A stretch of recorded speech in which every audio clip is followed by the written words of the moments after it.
Okay. We are at 7 o'clock. I would like to thank everyone for being here. Thank you to the Mamanic Historical Society for hosting this very special event, and to the Larchmont Library for co-sponsoring with us. I will now turn the floor over to Gail Boyle, co-president of the Mamanic Historical Society, who will introduce our presenter. Welcome, Gail. Thank you. Thank you very much, Trish, for hosting us, the Mamanic Library.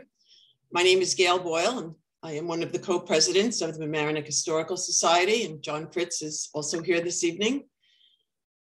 We welcome you for a wonderful celebration tonight of the life of Ethel Barrymore, the accomplished actor and of course member of the Barrymore family, what's considered America's royal family of theater. Ethel lived for many years here in Mamanic and raised her family here. And so we're really excited to introduce Ethel this evening, as portrayed by Dr. Darla Shaw, who is also raised in Mamanic. And Dr. Shaw currently lives in Connecticut with her husband, Ben, who is a Mamanic High School graduate.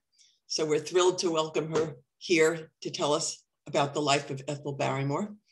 Darla is the professor emeritus at Western Connecticut University.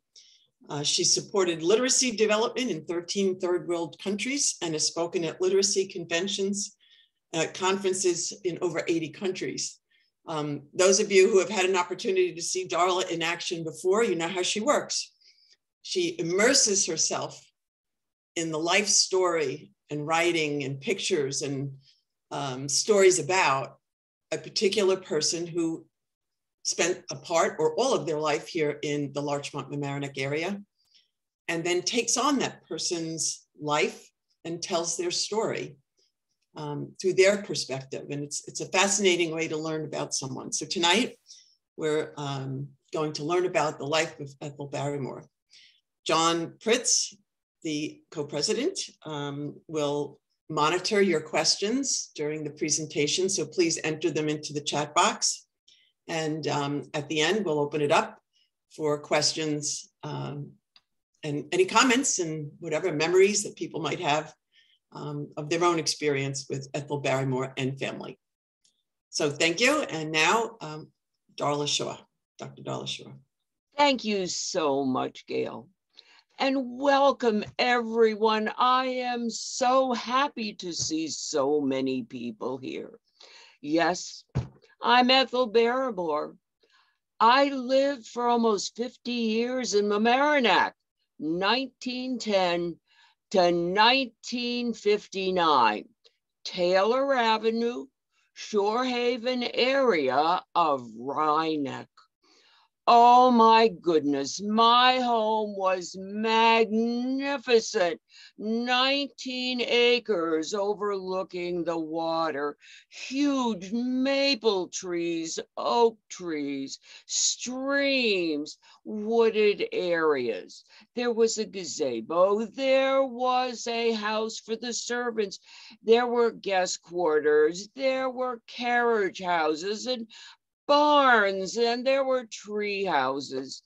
What a wonderful place for children. And I had 3 children that grew up here.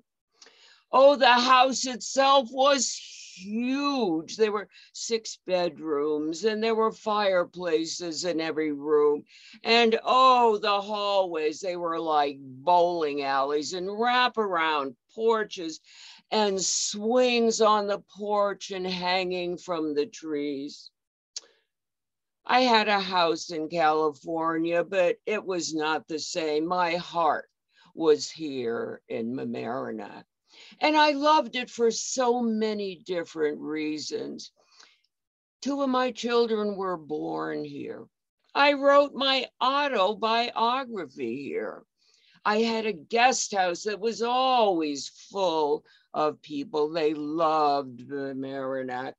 My younger brother, Lionel, he would come here all the time because he was making silent movies right here in Mamanic with a Griffith studio. Yes, it was such a great time. I loved to entertain here. And I really wanted to be a concert pianist. Well, this was denied me, so I did play the grand piano from my piano room. I think the very best part, though, of living here in Mamanic, I was not Ethel Barrymore the Great. I didn't want to be. I was just Mrs. Russell Colt with her 3 children. Nobody cared about me in the stores. I took part in civic organizations. I was just like everybody else. I also had this wonderful family, 3 generations. I don't know if anyone knew the Britt family, but they helped me with the cooking and the cleaning and the kids. They were family. They were not help. And then later on in my life, oh, you won't believe who moved in next door. I don't know if you remember Jonathan Winters, the stand-up comic. He moves in next door. Any time of the day or night, he just stops in and takes over the floor. Oh my goodness, did we laugh. I mean, our stomachs would hurt from Jonathan Winters, our neighbor. Well, I'm going to tell you something about my life now, but I'm not going to start when I was born because I'm from a dynasty. I was the 4th generation. My great-grandmother and great-grandfather in London were in the theater. So I'm going to start with Louisa Lane Drew. She was my grandmother. She was born in London. She was born in a trunk on the stage, as they used to say. Her first role was a crying baby. By the time she was 12 years old, she was an accomplished actress. Everyone had heard of her. But she didn't only act. She could write, she could direct, she could produce. Well, in her 20s, she came to the United States to make her mark here, and she moved to Philadelphia and started running the Arch Theater. Now, my family was not based in California or New York. We were from Philly. Well, Edwin Booth, who was a brother to John Wilkes Booth, Edwin was an actor, called my grandmother the meanest person he knew. Now, what he meant by mean was that she was strong and tough, and she was tough and talented, and she could take on anyone. And he dubbed her the Duchess. And that's how we sort of became this royal family. Well, my grandmother married my granddad, John Drew. So we were really the Drew-Barrymore family. That was our dynasty. Now, the Johns in the family were the Shakespearean actors. They were serious. They were dedicated. It was interesting. It happened this way all down the line.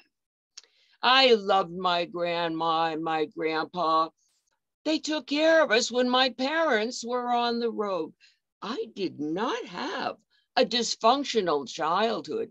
I had loving family and parents. I couldn't have been happier.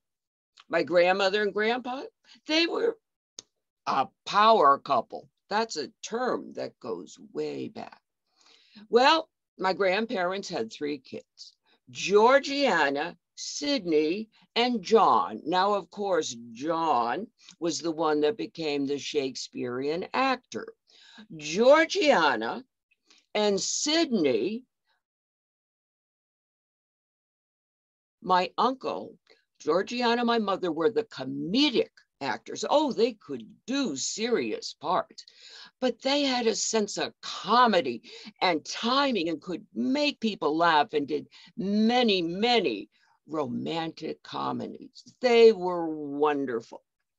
Now, my mother, Georgiana, married a very interesting man, my father. He was half British and he was half Indian from India. His family were the highest level civil servants to the Raj, royalty in India. Now, in India, actors were looked down upon. So his parents said to my father, we do not want you to use our family name. You're going to have to change your name if you're going to be an actor. We can't stop you, but you're going to have to change your name. Now, my father's name was Herbert Maurice Blythe. He went through some books, tried to find an interesting name. Ah, that's it, he said, Barrymore. So he became Maurice Barrymore. And now another power couple, part of royalty, was starting to grow. Now, my mother and father were very, very popular, and they had 3 children. They had myself and my 2 brothers, John and Lionel, all born within 5 years of each other. And because my parents were well-known actors, we spent a lot of time with our grandparents in Philadelphia. I was named after Ethel in Thackeray's Newcomers. Now, I was nothing like Drew Barrymore.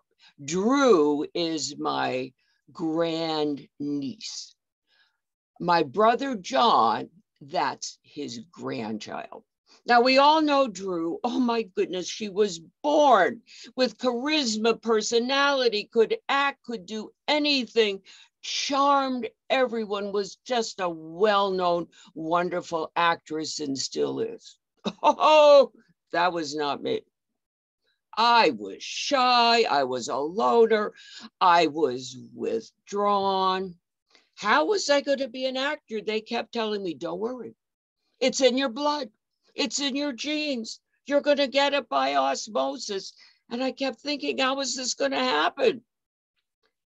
I loved to play the piano for hours. I loved to read. I was brought up in convent schools. Everything was so disciplined. There was no creativity. Now, my brothers seemed to take to it naturally.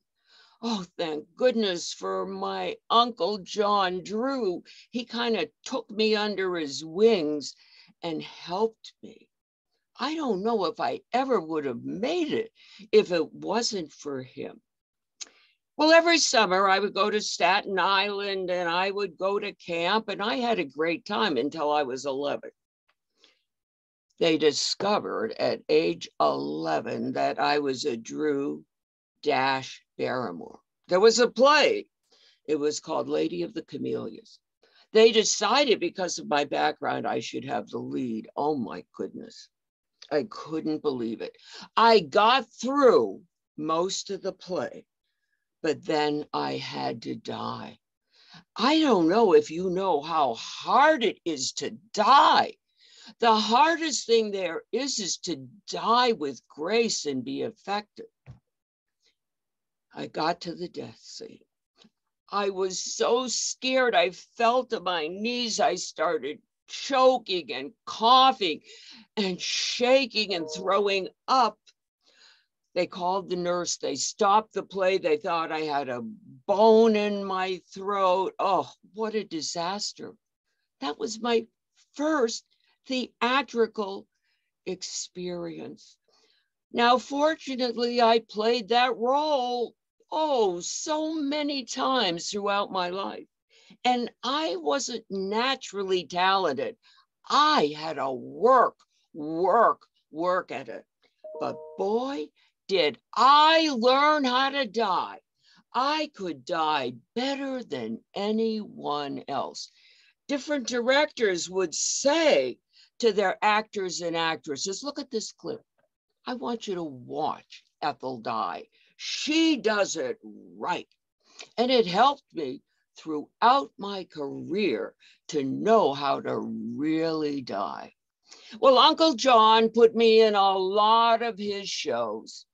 I was in The Imprudent Young Couple when I was 15, and when I was 16, I was in School for Scandal. There were a couple of others. When I was 20, he went to directors and producers and he got me in this play. I was not ready. Captain Jinx and the Horse Marauders. I was supposed to be this gorgeous young heiress coming back from London. Well, nobody wanted me in this play, the directors or anything, the producers, but my uncle sold him that I would be great and I would draw a crowd. I did draw a crowd. I come out on stage. I'm coming out of a beautiful ship. I have a dog in my arms, and I am supposed to proclaim to the world, oh, I am so happy to be back on American soil. I love London, but it was not what I expected. That did not happen. Deer in the headlights. I forgot my lines. I dropped the dog. I didn't know where to go from there. What did the audience do? Oh, they started clapping and cheering and saying, Ethel, you can do it, Ethel. We love you. You're a Barrymore. You're a Drew. You have it in you, Ethel. Keep going. I kept going. I got through it. You should have seen the reviews. This woman has no talent. This woman can't act. She has no charm. She's not the least bit attractive. Well, after that, my Uncle John made sure that Dorothy Parker, the critic, always one of those that wrote the reviews because she loved our family. Anyway, I went on many, many times to play this same role, and I did it successfully. I went on to Cousin Kate, Unrequited Love. Oh my goodness, I never found true love in just about anything. Alice by the Fire. I was this whimsical, charming, wonderful, fun-living girl, and they made me into a drudge. Lady Frederick. I was this heiress who had so much money and so many suitors, but none of them wanted anything from me but money. I got invited to London after this, and I became maybe more popular in London. Many of the Barrymores were, and I did many plays there on the stage. I did The Excellent Governor and The Secret Service. The one I really loved was called The Bells. I was a woman I could not hear, but I was able to ring the church bells with special melodies. And I had a son. No one knew the father. And this son had just the opposite skill. He could hear anything. It was a very mysterious type of movie. I played in Catherine and Peter the Great. And I almost married Lawrence Irving, the London actor. We had quite a tempestuous affair while I was there. While I was there in London, I also had the lead in Ibsen's Dollhouse. Now, you've got to be pretty good to do that. The reviews were excellent. And I was still young enough, and because I knew how to die so well, I was Juliet in Romeo and Juliet. While I was in London, I made quite a name for myself, and I had 5 proposals from very, very important men. These men were called, stage door Johnnies at the time, but they were very wealthy. They came with jewels and wine and dinners, and it was wonderful. Well, the first one that proposed to me was the Duke of Manchester. Sir Gerald de Muret proposed to me, and then, as I said, and I almost married him, Lawrence Irving. and he was this actor, but I was too young and I still had too much to accomplish and I wasn't sure. The great writer, Richard Davies, proposed to me. Most people are surprised to learn Winston Churchill proposed to me over and over and over. He used to say to me, Ethel, oh, your hair is so beautiful and your skin is so soft. You have the most piercing of eyes, but your voice has a tone that no one else does. Oh, there was no charisma as I didn't want to marry a politician. I kept saying, no, Winston, no. He married someone else. She looked just like me. I couldn't believe it. Well, I came back from London. I found something very, very sad had happened in my family. My beloved mother had TB. There was no cure. She died at age 37. Also, about the same time, my father had syphilis, which affected the brain. You became insane and you were put in a sanitarium. I was the one responsible for signing him, putting him in there and looking after him. Oh, all of our hearts were broken. Both of our parents at the same time. Also, the bills. We lived, as we say, high off the hog. We didn't have money saving to pay for all these medical bills. So I became political for the very first time. I spoke along with many other actors, and I said, we need actors' equity. We need benefits. All of these other jobs and careers and professions have benefits. We need benefits, and we got them. Oh, that helped so much. Well, at this time, the silent movies were starting. And my brothers, they took to them. They said they were fine. You could make a lot more money in movies. They said it was $15,000 we got for 1 year, plus you can do everything else. You sign for 2 years with the silent movies, you get $60,000. I said, I am not going to be in silent movies. I am Ethel Barrymore. I am a stage actress. I have worked very hard to be who I am. They said, Ethel, get real. We need money. So I started. I made 15 different silent films. I was not proud of any of them. The one that's probably only saved today that you might be able to see is The Awakening of Helena, Richie. And it was about a girl who really comes from nothing and makes something else and inspires others. One that got a small award was called the National Red Cross Pageant. This was a silent film I made during World War I so that people would buy savings bonds for the war, and it turned out to be a wonderful vehicle. Well, the others that I made were mostly male movies.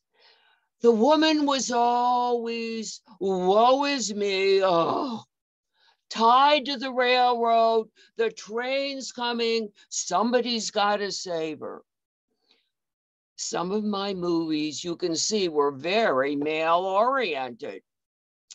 There was Captain Ahab. There was Beau Brummel. There was Dr. Jekyll and Mr. Hyde. There was Don Juan. Do you see a lot of room for women in any of these? No, I don't think so. While I was making silent movies, I was out to dinner with friends, and this family came by, and they were known as the Russell Colt family. What a charming, sophisticated, amazing family. Now, it wasn't the Colt revolver or anything like that family.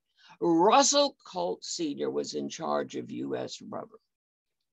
He had a son. Oh my goodness, the heart started beating. It was unbelievable. Handsome, charming, debonair. I have never seen anyone like this before. I was so glad I hadn't taken any proposals while I was in London. Well, that night we stayed up all night and we talked. And we dated constantly, and Russell would come to California when I was there.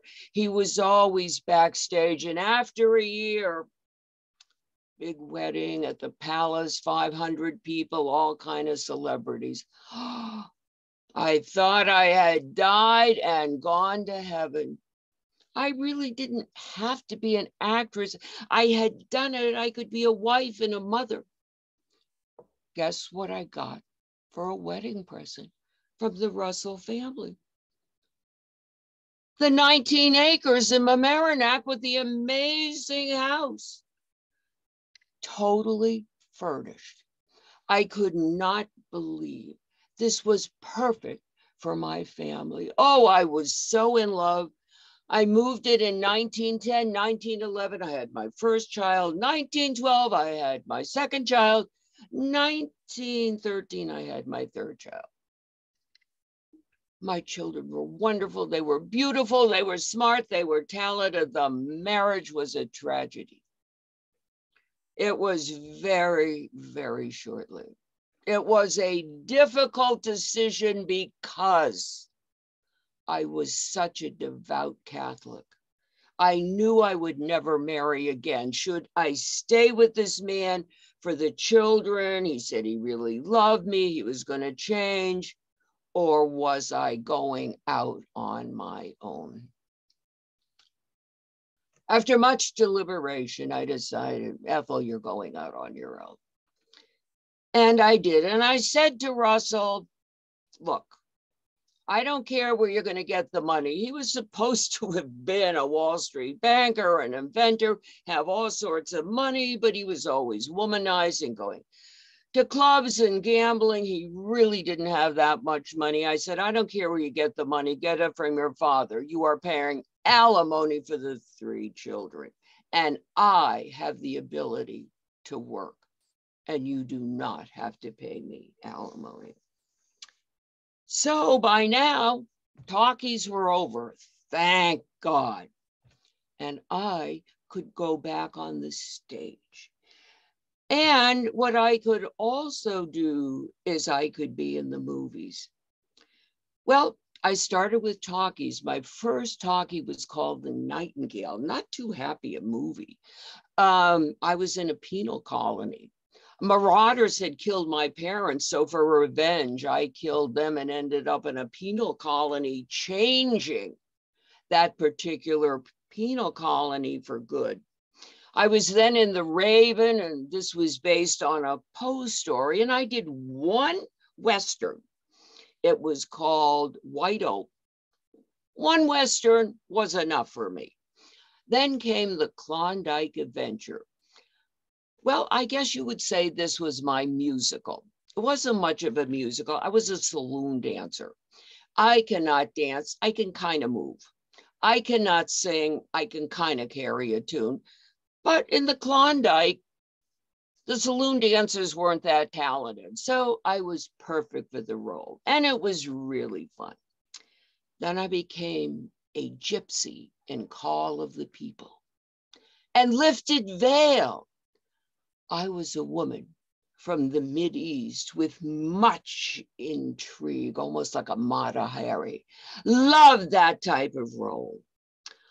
In The Kind Lady, I ran a boarding house. I took in every type of people because I had the biggest heart ever. And then I took in a psycho who ruined my life. I love when I played the role. It was called Eternal Mother. It was about child workers, unskilled workers who were 7, 8, 9 years old, child labor and what it was doing to these children and their families, and how there had to be laws against it. This was so powerful.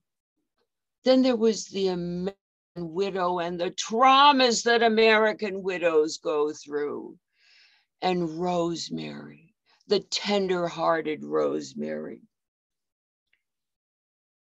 About this time, I was continuing to do plays, and one of the most spectacular things happened to me. They changed the Schubert Theater on Broadway to the Ethel Barrymore Theater. Now, I used to love standing in front of the theater and seeing my name on the marquee. I could never believe that I had been this talented, this would happen. But now it's called the Ethel Barrymore Theater, and the marquee is my name. And I did some really important movies at that particular point. I did School for Scandal, I don't know how many times at that show, that theater. School for Scandal was a very interesting show about what gossip can do. Gossip can ruin a community, a neighborhood, a family, and this bitchy old gossip, how she changed everything. I did Love Duel, which is just like it sounds, and I did my only religious movie from the 12th century, which was Kingdom of God. And I was a nun twice in life. Sister Scarlet Mary, oh my goodness, the nun is raped and she's the one that's accused of having started the affair. Oh, was that a story of trauma? Probably the show that I think I was really the best in was The Corn is Green. I so wanted to take the part when it was made into a movie, but didn't get the part. The Corn is Green is a true story, takes part in Wales. It's about a Welsh school teacher. She lives in this community. None of the miners' kids know how to read. They don't know how to write. There's not going to be any life for them unless they're educated. She educates them. She turns that whole town's life around. These are the stories I love. When it came time for the movies, Betty Davis got it. And I understood. She was younger. She had a bigger name than I did. I was a stage actress. That happened so many times. I kind of thought, I didn't want to think too hard. I'm going to get the part that I had in a play, and it went to a movie star. But that's okay. Well, some of my later movies now, I was not the ingenue anymore, that's for sure. I was the constant wife. This man had so many affairs with so many women. I didn't care. I was faithful. I stayed with him. The class was very typical. I either played a very rich woman who came down and fell and became very poor, or a very poor woman who worked her way up and became very rich. This was very typical of my stories. Well, into class, I was on the way up. And there's a couple things I remember about this. First of all, I was supposed to perform in front of my friend's very wealthy home. I was supposed to be a beggar begging for pennies. I said, no, my friend lives here. I am not going to beg in front of that house. They said, that shouldn't bother you. Well, we've gotten permission. No, they moved the house. Also, in this particular movie, Clark Gable had 2 lines. Oh my goodness, I said, how can a man with those dimples, that voice, and that charm only have 2 lines? But he did. This was also the very last show that my father saw. I don't know how much he understood it. And also, this is when it came out. I was getting older. I forgot my lines. That if I was on stage or I was in a movie and I forgot my lines, I would say, I think I hear the doorbell. I would walk off screen. They would give me the line. I would come back and I say, I guess not. Nobody was there. So I learned I had to come up with other techniques. This one was not working. I had a World War I movie, The Red Danube, and again, I was head of the convent. Portrait of Genie was always a very special movie for me. I didn't play Genie, but I played the art manager of the art gallery and encouraged the man who did paint the portrait of Genie. Well, my worst movie ever that I hate to even talk about was Rasputin and the Empress. Metro-Goldwyn-Mayer said, we're gonna put the Barrymores, all three of them in one movie. Can you imagine what a blockbuster this is gonna be? Well, they should have realized that my two brothers were so competitive and each one wanted more screen time. Oh, the fights that went on. And I had problems because the miking system was different. And in this Empress costume that was made of cardboard and metal, I couldn't move. And I'm the type of actress, I have to be comfortable, I have to move. And after that movie, they called me the Empress of the Rushes because I made them do so many do-overs. Yes, the film did make money quickly and died. Nobody then went to see the Barrymore movie, Rasputin and the Empress. Well, I'm going to talk a little bit about the end of my career. And I was up for 4 Oscars, supporting actresses. I got one, and that was None But the Lonely. It was with Cary Grant. I hate to say this, but he got terrible reviews. He was not right for this. Here I am again, a desolate woman. My husband's gone. My son is gone. My son comes back as a criminal, uses me in his criminal acts.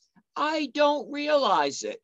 I get sent to jail and I have cancer and I die in jail. This is what I'm good at. I got my supporting actress award. So there were 2 others that I were quite similar because, again, I knew how to die. I knew how to be scared. I knew how to be a very respectful older woman. Paradigm Case, Alfred Hitchcock. Loved working with Alfred Hitchcock. He thought I was going to be a diva. I was not a diva. I was always ready to learn. Spiral Staircase. I also got nominated for that. This is about a serial killer. This movie was so scary. I knew what was going to happen. I was still scared. I love the movie Pinky. I also got a nomination for this. Pinky was with Jeannie Crane. It was one of the first racially based movies. There was a white girl, a black girl that appeared to be a white girl. She could pass for white. She had a black grandmother and a white grandmother. I was the white grandmother. I advised her to be herself and to be honest. Well, my last film was Johnny Trouble. They all followed a pattern. My husband had left. My son had left. I couldn't leave my mansion because how would my son find me? And I knew he would be coming back. Couldn't afford the mansion. A college bought it. They made me, because they couldn't get rid of me, the dorm mother. Son never comes back. But I find the love of all the young men in the dorm. I thought that was a good parting movie. Well, you're going to think that all I did was act. No. Loved to read, loved playing the piano. Was a New York Yankee fan because of my brothers, and I love boxing because of my brothers. I watched it on television, listened on the radio, was I a boxing fan. So what I'd like to talk about to end this is my legacy and my quotes. Well, my legacy, Ethel Barrymore Theater. And you know what happened in Mamanic? When I died in California. I had a heart problem. I was buried in California. They sold the 19 acres. They subdivided it, put big mansions there, and they changed the name to Barrymore Lane. So you can see where I lived. And they did leave a carriage house. So my legacy is there. I also got my 1 Academy Award. I'm on the Walk of Fame. I'm on the Hall of Fame. There's the Ethel Barrymore Scholarship for women who are very talented. That continues. They say there's the Ethel Barrymore style of acting. I mean, I haven't seen a book or anything, but it was really living your life authentically, but with dignity and respect. And I was known as the first lady of the American theater. I would have thought it had been my grandmother. I would have thought it would have been my mother, but it was me. But my biggest legacy, my 3 kids. And I did not do to them what was done to me, but I don't care what was done to me because it worked out for me. I said to my children, you can do whatever you want to do. I don't care if you have the Drew Barrymore legacy and your blood osmosis in your veins, whatever. My daughter was in one show. She said, Mom, this isn't for me. My son, Sammy, said, I'm going to be an agent. He's a very successful agent. John, no, he did not become the Shakespearean actor. He became a business person. So the quotes I want to leave you with, people say, Ethel, do you think it was good or bad that you came from a famous family? If I didn't come from a famous family, I would have never have been an actor, but boy, did I have to work hard. I had to work so hard to be good enough to maintain as an actor of any type. People say to me, is it different to work on the stage? Is it different to work in movies? And I said, yes. I said, is it different to play the piano and play the violin? That's what it's like between the two. I also told people, let your achievements speak for themselves. You don't have to brag. Show them who you are. Don't talk about who you are. And I always told people that if you're going to be just about anything in life, you have to be luminous. Luminous means like you have to light up the stage or light up wherever you are so that people can see you without a spotlight. I also say life is going to take you to your knees. Everyone is going to be taken to their knees, but when you're on your knees, use that time valuably. Pray. After you've prayed, get up and work harder than ever. Friends are important.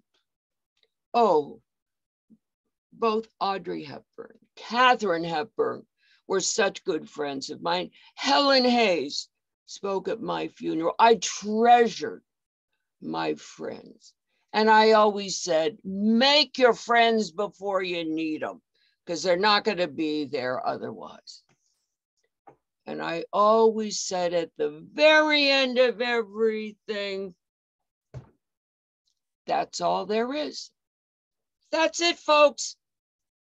So that's it, folks.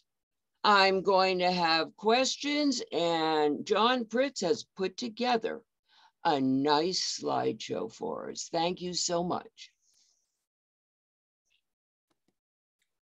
If you have any questions, be sure to write them in chat and I'll pass them on.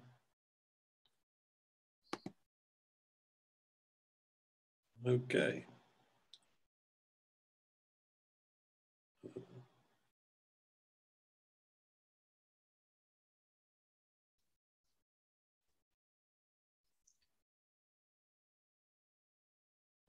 Well, interestingly enough, I can't access. Yeah, we had such a great, hey, we got through the program. That's the most important thing. Hold on one second. Let me see what I can do here.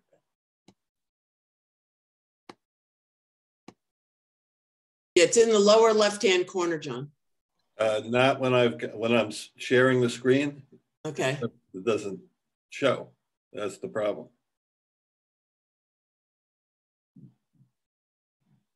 Right there.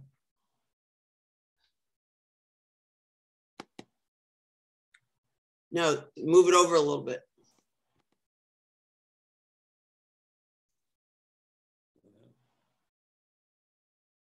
Nope. Yep. Nope, nope, nope, nope. Go the other way. Oh my, there you go.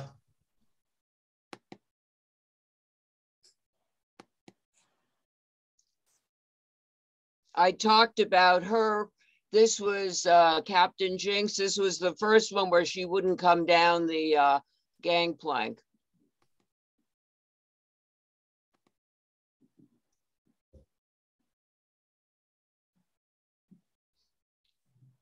And you'll notice in most of the family pictures, you don't see Russell.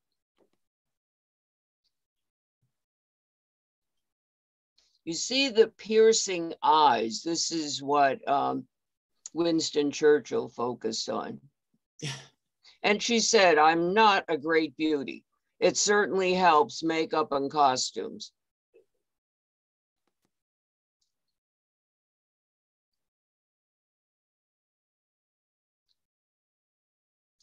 Here's her legacy, Barrymore Theater. It's a spectacular theater. It is, yeah. Oh, she was so proud of that. And this is a description of the property. You know, it's so sad because we couldn't find pictures. It was demolished, and I wish somebody had a picture of that wonderful estate. There's got to be one somewhere. Yeah. Oh, I forgot about the ponies, right? Yeah, the stables.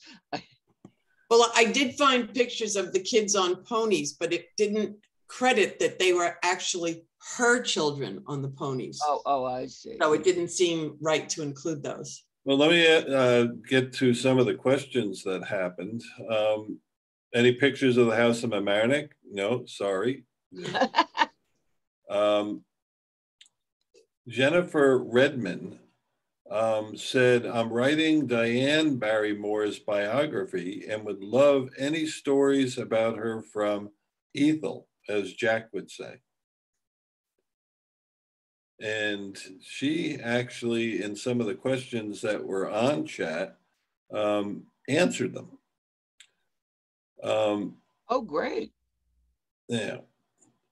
Are Ethel Barrymore's children enrolled in Ryeneck School District? If so, are there any yearbook pictures of them? From my research, her children went to school in New York City, and the Brit, the Brit family that worked with them, there was a chauffeur, and he would drive the kids into New York City to special private schools. They were not part of the school system here in Mamanic. And a question from Fran is, where did Ethel go to school? And Catherine Tamagna said she went to Cambridge and majored in law. Didn't know that. Well, I mean, as I said, Ethel's family was from Philadelphia, and she went to Catholic schools, convent schools. That's, you know, what I remember mostly. Mm-hmm. Did it say she went to college? Because I didn't see anything about her going to college. It says she said that she went to Cambridge in England. I hadn't seen that before, no. Okay.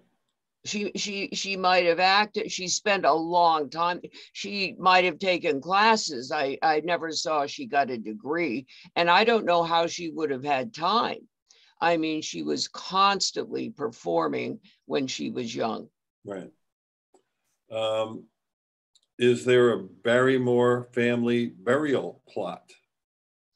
And Jennifer she's says buried that Cavalry Cemetery, I think, in California. I don't know if it's a burial plot, you know, for the, you know, her children or not.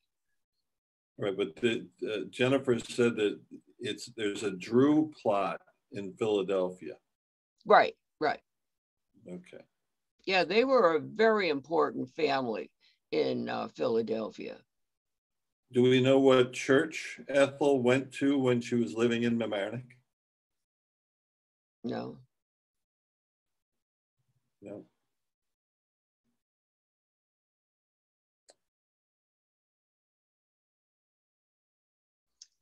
Norman remembers the property. Too bad we don't have a picture of it, but as you said, maybe someday we'll find one. Norman, is this Mayor Norman by chance? I know a Brit family in Mamanic, perhaps they're the same family. I remember the Barrymore property from friends who lived nearby in the 1950s. Any other questions? We should ask Norman to join Darla's next project where she's interviewing people that have memories from, you know, right, the era that people don't remember.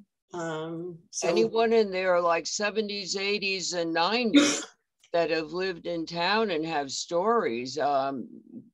We want to do it with the men and with the women, different ethnic groups. So Norman, if that's you, you're invited. Yeah. What's Norman's last name? Rosenblum. Lido? Uh-oh, Darla's writing it down. I'm sure there's other folks. If you want to come forward, just email us at the Mamanic Historical Society email. And please, Darla's just getting this idea organized. But and Norman did say he's going to ask around for pictures of the Barrymore house. Yeah, get the word out. Someone's got to have them. And just so people know, we did reach out to Drew Barrymore because it is really fascinating, the tremendous connection. We haven't heard back from her yet, but when we do hear back from her, we'll post it on our website, Mamanic Historical Society, along with Darla's comments. Trish, can you unmute Norman? He can unmute himself. Let me look, hold on. You are host now, John. He says his last name is Last. Oh, Last. Norman Last. Last, yeah. Okay, Norman Last. I thought he was sort of making fun, but anyway, my apologies. I don't remember the house, but I remember watching them build the houses on Barrymore Lane. Oh. And keeping one that was a large one. About how long ago was that? 1959. 1960. That would be the right timing because I read that the 19 acres was sold in 1959. I moved here in 1959. That's great.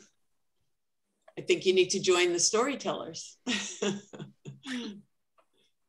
So should we unmute anybody who wants, in case people want to make comments or questions? Unmute everyone or?